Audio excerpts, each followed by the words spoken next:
So very quickly, I'm telling a story about a little girl named Emma.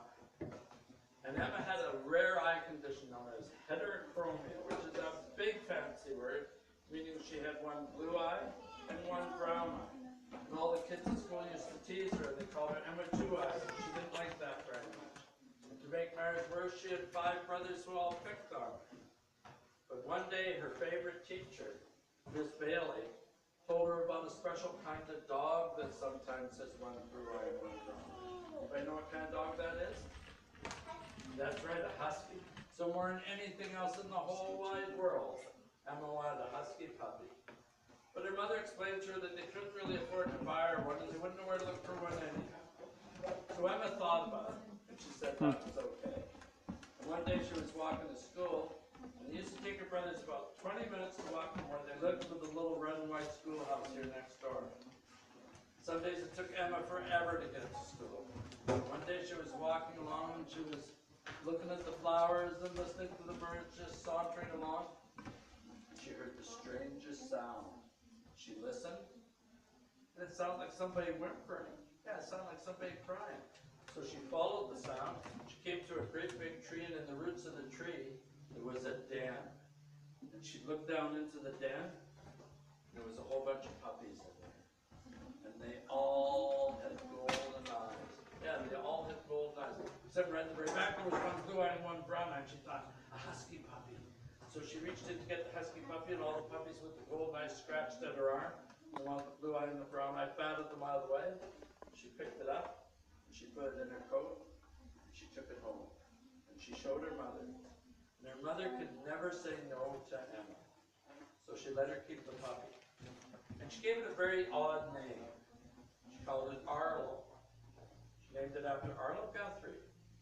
Anyways, that little ball of fluff grew bigger and bigger and bigger and bigger and bigger. And after a while, those 5 brothers that picked on her, well, they didn't pick on her anymore. And one day she was getting ready to go to school, and she was just going to walk up to the front door, and she turned and looked, and Arlo was following her. Yeah, Arlo wanted to go to school with her. And she said, no, Arlo, you stay right where you are. And Arlo looked at her with the saddest eyes you ever saw in your life, because his heart was broken. He wanted to go to school with her, and he just sat there. Emma went to school, and she was sitting in her classroom. She looks out the window, and what do you think she saw? Yeah, Arlo had followed her to school.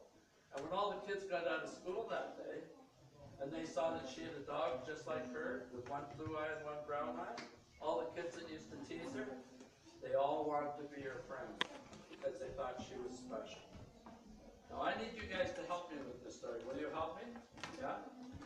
If I happen to say the word howl, can you guys howl like a wolf? Let's hear it. Ow!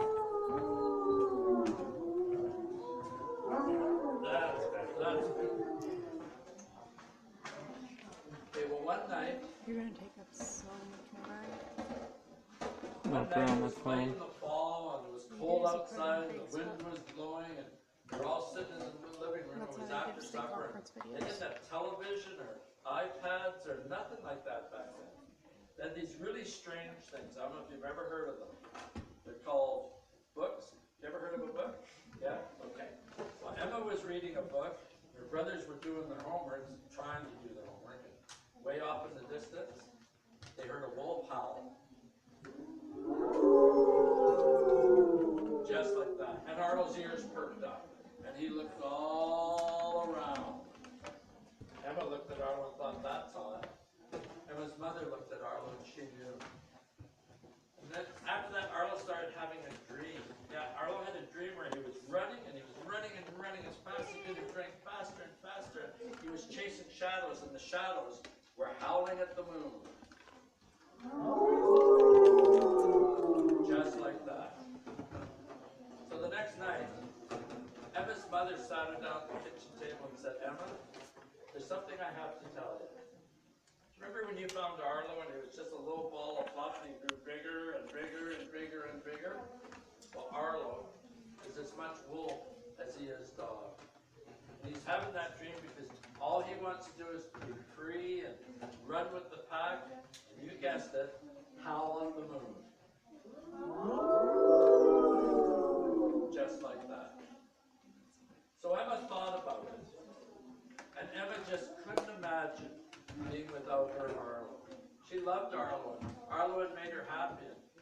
Arlo to be happy too. And every night, Arlo used to sleep in her bedroom doorway facing out to protect her.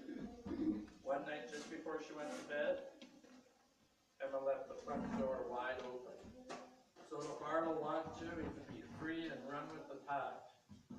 She went to bed and she fell asleep, and when she woke up in the morning, she lay there for the longest time because she just didn't want to open up her eyes. Finally, she opened up her eyes. Arlo was gone. Then she felt a cold, wet nose in the side of her face because Arlo had jumped up on the bed to sleep beside her. Because you see, Arlo had thought about it. And Arlo just couldn't imagine being without his